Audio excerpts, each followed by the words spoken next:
সকালবেলা উঠে রান্না তো হয়ে গেছে, এবারে ঘরের কাজ করব, মানে ঘর দুয়ারটা পরিষ্কার করব। আর এই সানসেটটা কি অবস্থা হয়ে রয়েছে, তাই ভাবলাম সামনেই পুজো, একটু না পরিষ্কার করলে হয় না, তাই সানসেটের সব জিনিসগুলো আস্তে আস্তে গুছাচ্ছিলাম।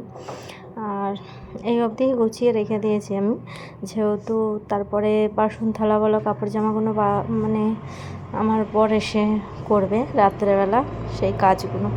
কারণ আমার শাশুড়ি মানে ছেলের বউদের ভালো খাওয়া পড়া, ভালো থাকা, মানে একদম ভালোটা সহ্যই করতে পারে না। সে কেন ভালো খাবে, কেন ভালো থাকবে, কেন ভালো পড়বে, কেন আনন্দতে থাকবে। আমি যদি ঘরেতে একলা মনে গানও করি, ওনার কানে গেলে সেটা কেউ নিয়ে গালমন্দ করবে। কেন, মানে আমার কোনো জিনিস উনি সহ্য করতে পারে না। কিন্তু ওনার ছেলের সাথে ভালো ওনার সম্পর্ক, ছেলের সাথে সব কিছু কথাবার্তা নেওয়া খাওয়া দাওয়া সবই হয়, খালি ছেলের বউদের সহ্য করতে পারে না পরের মেয়েদের।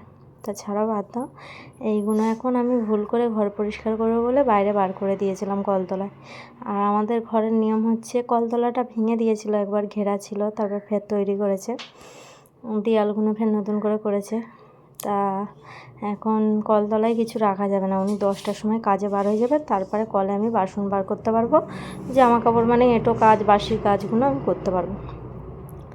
তা যেহেতু আজের ঘর পরিষ্কার করবো বলে এক কোনায় সেই বাসনগুলো আর কাপড় জামাগুলো রেখে দিয়েছিলাম।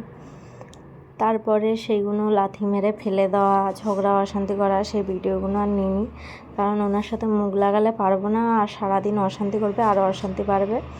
তার জন্য এই যে তুলে রেখে দিলাম, ওনার ছেলে এসে সব কাজ করবে।